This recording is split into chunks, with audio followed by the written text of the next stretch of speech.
মুশফিক, তামিম, মাহমুদুল্লাহ নন। Umpire সাথীরা জাকির জেসির পরিচালনায় DPL এর ম্যাচ খেলতে আপত্তি জানিয়েছিল মোহামেডান ও প্রাইম ব্যাংকের কর্মকর্তারা। বিষয়টি গণমাধ্যম ও সামাজিক যোগাযোগ মাধ্যমে প্রচার হওয়ার পর নিজেদের অবস্থান পরিষ্কার করল দুই ক্লাব। সাথীরা জাকির জেসি আম্পায়ারিংয়ে নিজের যোগ্যতা প্রমাণ করে ঘরোয়া ও আন্তর্জাতিক অঙ্গনে নিজেকে নিয়ে গেছেন অনন্য উচ্চতায়। সম্প্রতি আইসিসির আম্পায়ারিং প্যানেলে যুক্ত হয়ে দেশের ক্রিকেটের জন্য বয়ে এনেছেন সুনাম, অথচ তার পরিচালনায় ম্যাচ খেলতে না চাওয়ার অভিযোগ ওঠে ডিপিএলে।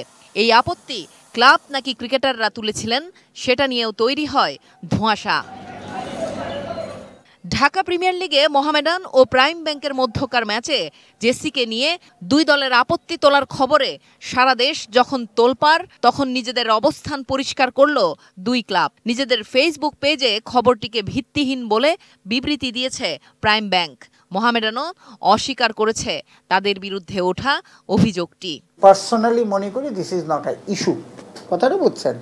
এখন তো সুতরাং যেটা জাস্ট সিম্পল একটা ঘটনা, দুই ম্যানেজার মিলে আলাপ করছে যে কেন আমরা অনুভোগী আম্পায়ার দিয়েছি। এখন কথাটা হচ্ছে এটা হয়তো ছেলে আম্পায়ার হলেও তারা একই কথা বলতো, কিন্তু যেহেতু এটা মেয়ে আম্পায়ার ফার্স্ট টাইম করছে, এটা আমার মনে হয় আউট অফ প্রপোর্শন হয়ে নিউজটা হয়েছে। সো এটা যে অনেক জায়গায় বলছে যে প্লেয়াররা অবজেকশন দিয়েছে, এটা কিন্তু আমার কাছে কেউ কোনো রিপোর্ট আসেনি, কেউ বলেও নি।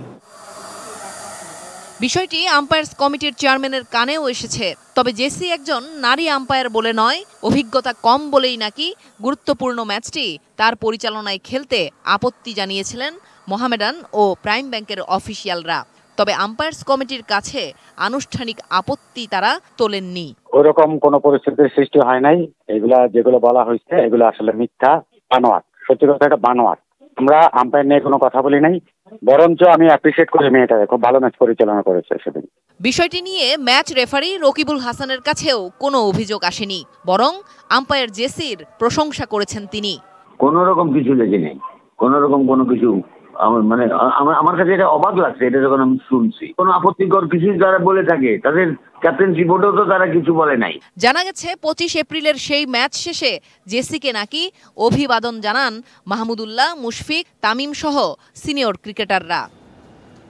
জেনিয়া চিশিম, এটিএন নিউজ, ঢাকা।